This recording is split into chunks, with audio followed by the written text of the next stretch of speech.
Hello everyone, welcome back to my channel CoAgro. This is the second lecture of Fundamentals of Agronomy. इस lecture में हम agronomy के soil water plant relationship and volume mass relationship को समझेंगे।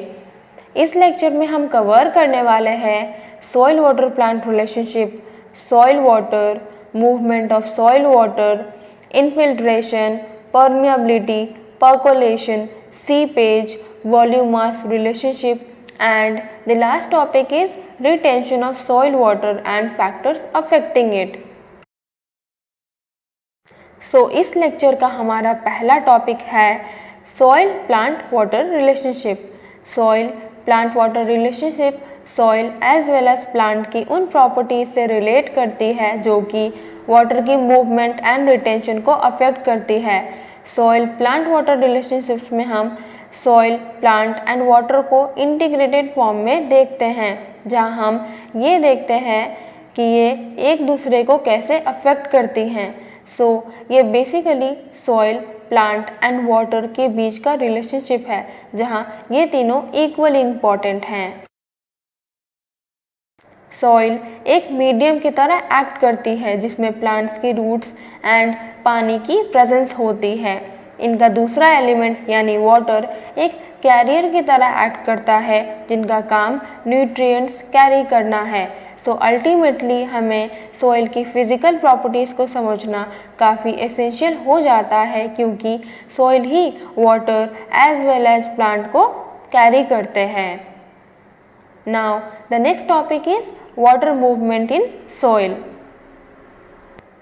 अब हम soil plant water relationship में soil में होने वाली वाटर मूवमेंट को पढ़ेंगे। जनरली हम सभी जानते हैं कि वाटर हायर पोटेंशियल से लोअर पोटेंशियल में फ्लो करती है in soil profile. Normally soil profile में होने वाली वाटर की मूवमेंट्स तीन कंडीशंस में होती हैं। सबसे पहली कंडीशन है वाटर मूवमेंट इन सैचुरेटेड कंडीशंस। सैचुरेटेड कंडीशन वैसी कंडीशन है जिसमें सारे की सारी पोर्स, चाहे वो माइक्रोपोर्स हो या मैक्रोपोर्स हो, ये वाटर से कंप्लीटली फिल्ड होती हैं, या यहाँ वाटर ग्रेविटेशनल फोर्स की वजह से नीचे की तरफ मूव करती है। Generally saturated flow soil pore space size पे डिपेंड करती है एंड सैचुरेटेड फ्लो भी सॉइल पोर स्पेस साइज के डिक्रीज होने से डिक्रीज होती है। सैचुरेटेड फ्लो में वाटर की टेंशन काफ़ी कम होती है और जनरली वाटर फ्री कंडीशंस में प्रेजेंट होती है। Saturated water flow coarse textured soil में ज़्यादा होता है than fine textured soil. That means अगर हम सैचुरेटेड वाटर फ्लो की सीक्वेंस को डिफरेंट सॉइल्स में देखें तो सैंडी सॉइल में सैचुरेटेड वाटर फ्लो सबसे ज़्यादा होती है, फिर हेलोमी सॉइल एंड क्लेई सॉइल में सैचुरेटेड वाटर मूवमेंट सबसे कम होती है। नाउ हमारी दूसरी कंडीशन है वाटर मूवमेंट इन unsaturated condition. Unsaturated soil water movement को हम कैपिलरी मूवमेंट भी कहते हैं।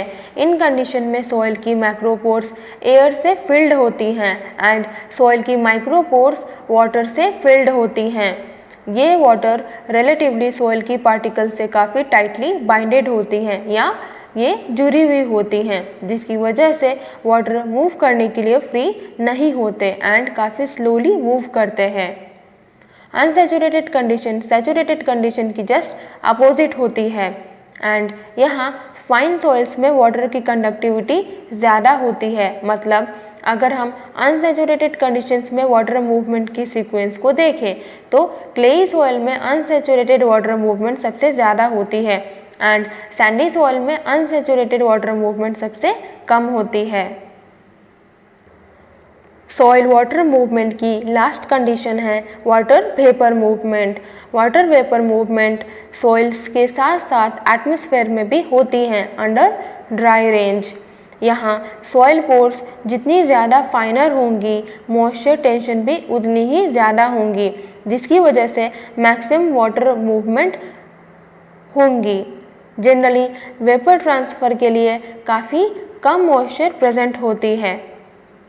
Now we are going to study the forces that are acting on water movement in soil.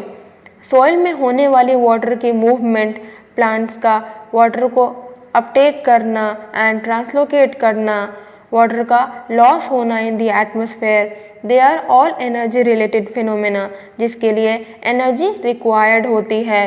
Water generally high free energy से low free energy की तरफ move करती है।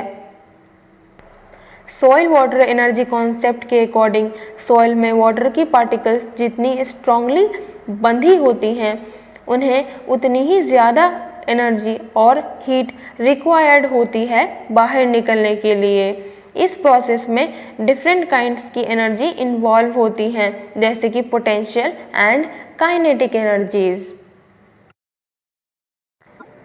अब हम डिफरेंट फोर्सेस के बारे में बात करेंगे। The first one is matric force. Matric force soil colloids and water की बीच की अट्रैक्टिव फोर्स होती है। इस फोर्स की वजह से एड्सॉर्ब्ड वाटर मॉलिक्यूल्स की फ्री एनर्जी रिड्यूस यानी कम हो जाती है। The second one is osmotic force. Osmotic force ions and solutes के बीच की अट्रैक्टिव फोर्स होती है जो कि सॉइल सॉल्यूशन की फ्री एनर्जी को रिड्यूस करती है। Matric and osmotic potentials negative होती हैं क्योंकि ये सॉइल वाटर की फ्री एनर्जी को रिड्यूस करती हैं। The third one is force of gravity. जैसा कि हम जानते हैं कि ये फोर्स यानी ऐसी फोर्स अर्थ की सेंटर की तरफ एक्ट करती हैं। फोर्स ऑफ ग्रेविटी हमेशा पॉजिटिव रहती है। The next topic is movement of water into the soil. यहाँ हम ऐसे डिफरेंट प्रोसेसेस के बारे में पढ़ेंगे जिससे वाटर सॉइल में एंटर करती है। The different processes are infiltration, permeability, percolation, capillary movement and the last process is seepage. Now the first process is infiltration. Infiltration basically water की डाउनवर्ड मूवमेंट होती है from the surface into the soil. Infiltration को हम centimetre per hour में express करते हैं and ये generally unsaturated soil में होती है। The next topic is infiltration rate. Infiltration rate वैसी रेट होती है जिससे वाटर सॉइल सरफेस के अंदर जाती है या सॉइल प्रोफाइल में मूव करती है। यहाँ डिफरेंट टाइप्स ऑफ सॉइल की इनफिल्ट्रेशन रेट दी गई है जैसे सैंडी एंड स्लिट सॉइल्स की infiltration rate 10 to 20 mm per hour होती है। लोमी सॉइल्स की infiltration rate 5 to 10 mm per hour है। क्ले सॉइल्स की infiltration rate 1 to 5 mm per hour की है एंड एसिडिक क्ले सॉइल्स की infiltration rate less than 1 mm per hour होती है। The next topic is the factors affecting infiltration rate. The first factor is compactness of soil surface. इस factor में हम समझते हैं कि compact soil surface less infiltration को प्रमोट करती है and loose soil surface more infiltration rate को प्रमोट करती है।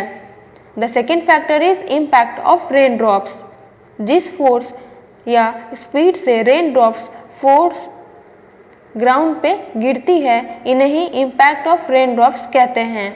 यहाँ एक रेन ड्रॉप की साइज अप्रॉक्सीमेटली 0.5 to 4 mm की होती है।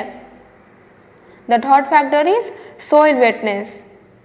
यहाँ हम सिंपली कह सकते हैं कि अगर सॉइल वेट हुआ तो इनफिल्ट्रेशन भी कम होगी एंड ड्राई सॉइल में इनफिल्ट्रेशन ज़्यादा होगी। The fourth factor is soil cover. वैसी सॉइल सरफेस जिसके ऊपर वेजिटेशन कवर होती है इनकी इनफिल्ट्रेशन रेट बेयर सॉइल की कंपैरिजन में ज़्यादा होती है। फिफ्थ फैक्टर है soil temperature. Generally warm soils cold soils की कंपैरिजन में ज़्यादा वाटर एब्जॉर्ब करती हैं। The sixth and the last factor is soil texture. Course textured soil की इनफिल्ट्रेशन रेट हैवी सॉइल्स की कंपैरिजन में ज़्यादा होती है। कोर्स टेक्सचर्ड सॉइल में मैक्रोपोर्स के नंबर्स ज़्यादा होते हैं। ये भी एक पॉसिबल रीज़न है इनकी इनफिल्ट्रेशन रेट ज़्यादा होने की। Now the next topic is percolation. Percolation basically water की वर्टिकल मूवमेंट को कहते हैं जो कि ग्रेविटी की फोर्स की वजह से होती है। पर्कोलेशन जनरली सैचुरेटेड सॉइल्स में होती है एंड जनरली पर्कोलेशन की टाइम वाटर पे प्रेशर होती है। The next topic is seepage. Seepage channel या कैनल में वाटर की हॉरिजॉन्टल फ्लो को कहते हैं। The next is permeability. Soil के अंदर जो एयर एंड वाटर की मूवमेंट होती है उसे हम परमिएबिलिटी कहते हैं। Now the next one is leaching. Leaching nutrients and salts की डाउनवर्ड मूवमेंट होती है from roots of the water with the flow of water. The next is capillarity. Capillarity basically उस एनर्जी को रेफर करती है जिससे सॉइल वाटर को hold करती है। The next one is base period. Base period basically वो पीरियड होती है जिसके दौरान हम टॉप्स को पानी सप्लाई करते हैं। The next topic of this lecture is forces of water retention by soil. इस टॉपिक में हम समझेंगे कि वो कौन सी फोर्सेस होती हैं जिनके थ्रू वाटर सॉइल में प्रेजेंट होती हैं। The first force is adhesion, जिसे हम एड्सॉर्प्शन भी कहते हैं। एडेशन में जो वाटर की मॉलिक्यूल्स होती हैं वो सॉइल की पार्टिकल्स की सरफेस से टाइटली बाइंडेड होती हैं या जुड़ी हुई होती हैं।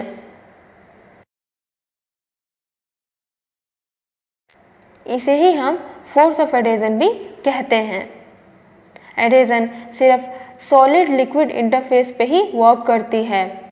यहाँ वाटर की काफ़ी थिन फिल्म सी बन जाती है। एडेशन की वजह से वाटर सॉइल वाटर इंटरफेस पे ज़्यादा टाइटली होल्डेड रहती है। The next force is cohesion. Cohesion दो वाटर मॉलिक्यूल्स के बीच लगने वाली फोर्स को कहते हैं जिसकी वजह से वाटर की मॉलिक्यूल्स एक दूसरे से ग्रेट एनर्जी से स्टिक रहती हैं। सो वाटर मॉलिक्यूल्स को कोहेसिव फोर्सेस की वजह से होल्ड कर पाते हैं। इन फोर्सेस की वजह से वाटर की एक थिक फिल्म बनती है। कोहेजन सिर्फ लिक्विड इंटरफेस पे ऑपरेटिव होती है। The third topic is soil colloids. पानी सॉइल कोलाइड्स में रिटेंड या प्रेजेंट हो सकती है। ये सॉइल कोलाइड्स वाटर को अब्जॉर्ब करने की वजह से शॉलो हो जाते हैं।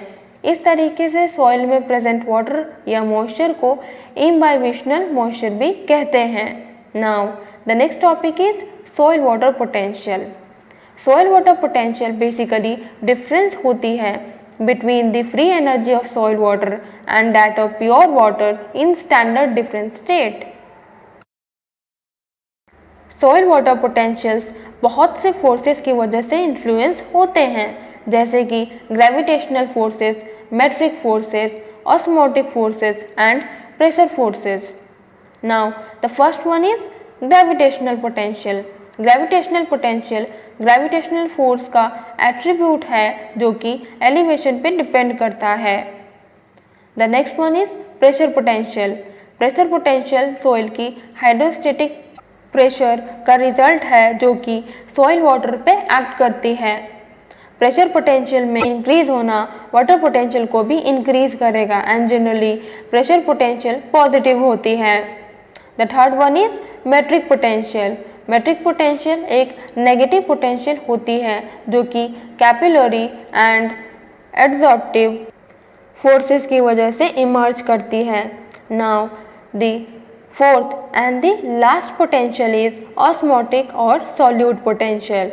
ऑस्मोटिक और सॉल्यूट पोटेंशियल वाटर पोटेंशियल का वो पोर्शन है जो कि सॉल्यूट्स की वजह से सॉइल में प्रेजेंट होती है।